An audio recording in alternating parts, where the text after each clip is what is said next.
मैं हूं जुल्करनैन शेख। पाकिस्तान की टीम ने जनूबी अफ्रीका को पहले ओडीआई में हरा दिया और दो नाम जिनको इकट्ठे बुलाया भी गया और मैन ऑफ द मैच, और बिल्कुल सही कहा गया, सलमान आगा और साइम अयूब ने जो इनिंग्स के लिए 109 रन की। थोड़ा सा मेरी जो ख्वाहिश है, मैं जो पहले बता दूं, क्या ये जोड़ी जब तक फखर जमान नहीं आते इसको इस जोड़ी से ओपन ना करवा लिया जाए।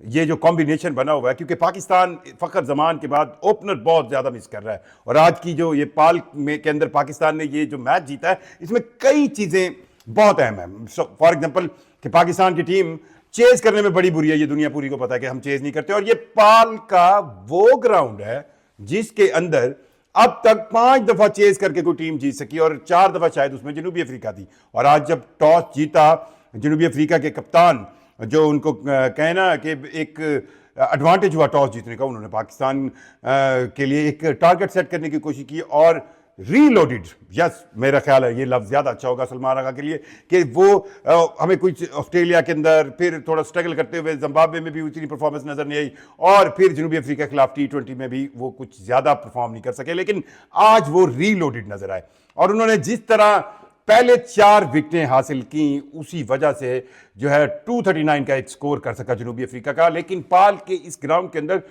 239 यानी कि 240 का टारगेट हासिल करना भी कोई आसान काम नहीं है। 2001 से लेकर 2024 तक अब तक 5 दफा सिर्फ यहां पर दूसरी नंबर पर खेलने वाली टीम ने जो है वो रन चेज किया और उसमें सबसे ज्यादा जो रन थे शायद इंडिया के खिलाफ जनूबी अफ्रीका ने 2012-13 में किए थे और वो 288 या 80 से ऊपर का रन था। बहरहाल जो जनूबी अफ्रीका का डैमेज पाकिस्तान के सलमान आगा ने किया था और जिस वजह से 239 रन, क्लासन को आप क्रेडिट दें, 86 रन पर उन्होंने जो है जनूबी अफ्रीका को यहां तक लेके आए, पर वाइस वर्सा जनूबी अफ्रीका ने भी पूरा बदला लिया और 60 पर पाकिस्तान के 4 players, main players, Abdullah Shafique, आप कहें बाबर आजम, 23 की एक नॉक खेली और पता नहीं क्यों वो जो है फॉर्म में नजर नहीं आ रहे। जैसन और बैटमैन ने जो डैमेज किया और नो डाउट मोहम्मद रिजवान भी एक रन बनाते हुए चलते बने और कामरान गुलाम का रन आउट जो है उस पर आप कई कमेंट कर सकते हैं, उसमें साइम का कसूर था, कामरान गुलाम। बहरहाल रनिंग बिटवीन द विकेट आज पाकिस्तान की बहुत अच्छी नहीं रही, कोऑर्डिनेशन बिल्कुल नहीं रही। एक चीज बहुत अहम है, वो है आज के इस मैच के अंदर सलमान आगा का किरदार। बॉलिंग उन्होंने नो डाउट अच्छी की, बैटिंग भी उन्होंने की और मैच जितवाया। और उन्होंने जो सबसे अहम था, आप और मैं क्योंकि हमें उर्दू हिंदी समझ आती है तो आप सुन रहे होंगे कि उन्होंने हर बॉल पर साइम अयूब को बैकअप किया, तगड़ा रहे, ठीक कर रहा है, ये स्लो मारेगा, ये तुझे ये कर रहा है। मतलब हर एक बॉल पे लगता था कि साइम अयूब के लिए सलमान अली आगा किस तरह उसको खिला रहे हैं। और साइम अयूब ने नो डाउट 109 रन की जो इनिंग्स खेली वो बहुत अहम थी पाकिस्तान की जीत में।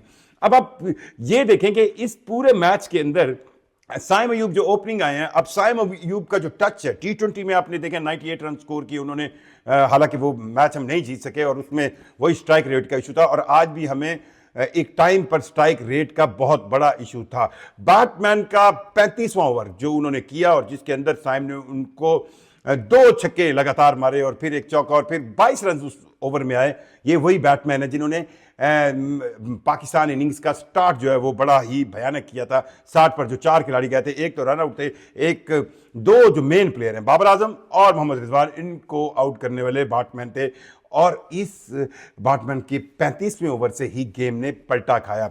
141 रन की पार्टनरशिप, बड़े अरसे बाद पाकिस्तान की ये पार्टनरशिप इस तरह कहें ना कि हमारे जो बैटर्स हैं उनकी शराकतदारी या पार्टनरशिप जो है वो इतनी ज़्यादा कुछ मशहूर नहीं है। बहरहाल ये एक अच्छी पार्टनरशिप थी जिसके बाद इस मैच में पाकिस्तान की टीम लौटी। लेकिन एक चीज़ बहुत अहम है, वो ये है कि जब इरफान की विकेट गिरी है उसके बाद एक टाइम ऐसा बन सकता था कि अगर सलमान आगा आउट हो जाते तो उनके बाद ये मैच जा सकता था।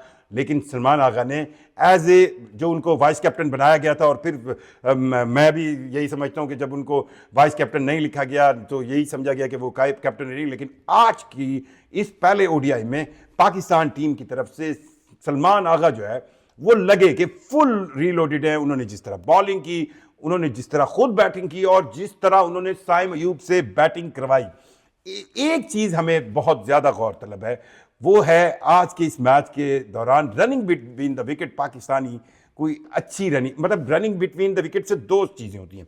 एक होते हैं कि आप कितना तेज भाग रहे हैं। अब अगर आप इंजी भाई और मोइन खान वाली साइंस देखें तो उसमें तो आप एबिलिटी देखते हैं। दूसरी होती है आपकी कोऑर्डिनेशन। अब इस तरह के इस लेवल मैचेस पे आपकी कोऑर्डिनेशन जो है ना वो बहुत आइडियल होनी चाहिए। मेरा ख्याल है इस पर आकिब जावेद को काम करने की जरूरत है, क्योंकि अगर ये रनिंग बिटवीन द विकेट ज्यादा अच्छी होती तो रन ज्यादा अर्ली आ रहे थे। बहरहाल पाकिस्तान ये मैच जीता। अब मैंने जो आपको शुरू में बात की थी कि यार सलमान आगा और इससे साइम से ओपन क्यों ना कराया जाए। पाकिस्तान की ओपनिंग जोड़ी नहीं बन रही जब से फखर जमान गए हैं। कुछ साइंस समझ नहीं आ रही है। आप T20 देख लें, आप ओडीआई।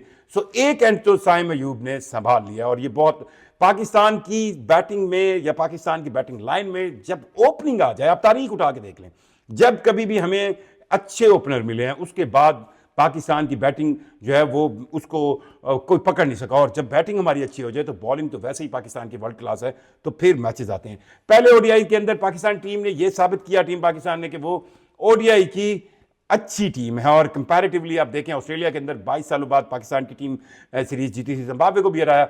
और इससे एक साइन तो मिलता है कि चैंपियंस ट्रॉफी की तैयारियों के लिए पाकिस्तान टीम राइट पाथ पे है। और यह भी एक हकीकत है कि 6 मेन नए प्लेयर, यानी कि ओडीआई के लिए जनूबी अफ्रीका ने जो T20 स्क्वाड था उसमें तो कई नए चेहरे को जो है वो ट्राई किया और कप्तानी भी क्लासन ने की, लेकिन जो वनडे स्क्वाड है उसके लिए उन्होंने चैंपियंस ट्रॉफी की तैयारियों को मद्देनजर रखा और पूरी आप कहें ना तगड़ी टीम जो है वो पाकिस्तान के खिलाफ खिलाई। और इस जीत से अब एक चीज़ तो हो गई है कि पाकिस्तान की टीम जो ओडीआई सेंस में उनका जो एक कॉन्फिडेंस लेवल चल रहा है वो चल रहा है। मुझे यूं लगता है कि जब तक फखर जमान या हमें कोई सेकंड ओपनर नहीं मिलता तो एक मैच में आकिब जावेद को सलमान आगा और साइम अयूब से ओपन करवाना चाहिए। अगर ये ओपनिंग सेंस में एक अच्छा कॉम्बिनेशन बनता है तो कम से कम ये अल्टरनेट होगा। और अगर ये ऊपर आते हैं तो किसी को भी, मतलब मुझे यूं लगता है कि सबको एक वन डाउन आप अब्दुल्ला शफीक को कर दें इसी कॉम्बिनेशन के साथ।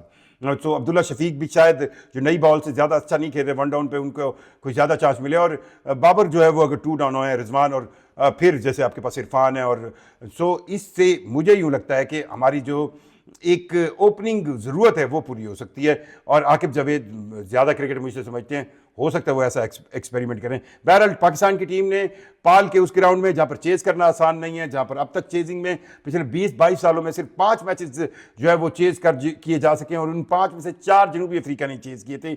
और पाकिस्तान टीम आज टॉस भी हार गई थी, और पाकिस्तान टीम का तो अपना ट्रैक रिकॉर्ड जो है वो चेज़ करने में बहुत बुरा है। सो सलमान आगा रिलोडेड और साइम अयूब की 109 रन सेंचुरी, ये वो 2 एस्पेक्ट्स हैं जो पाकिस्तान के लिए अच्छी खबरें हैं। पाकिस्तान के बॉलिंग सेंस में सलमान आगा ने एक कमबैक किया है, वो 4 विकेटें जिस तरह उन्होंने ली और फिर कटेल किया साउथ अफ्रीका को कि वो 239 रन का ही टारगेट सेट करेगा। और उसके जवाब में जब पाकिस्तान 60 पर 4 खिलाड़ी आउट हो चुके थे और ऐसे लग रहा था कि अब ये आप इतनी आसानी से जनूबी अफ्रीका को हरा नहीं सकते, तो उस वक्त जो साइम अयूब और सलमान के दरमियान शराकतदारी हुई 141 रन की, वो बहुत बहुत बहुत अहम थी। और इसी शराकतदारी की वजह से पाकिस्तान की टीम मैच जीतने की पोजीशन में आई।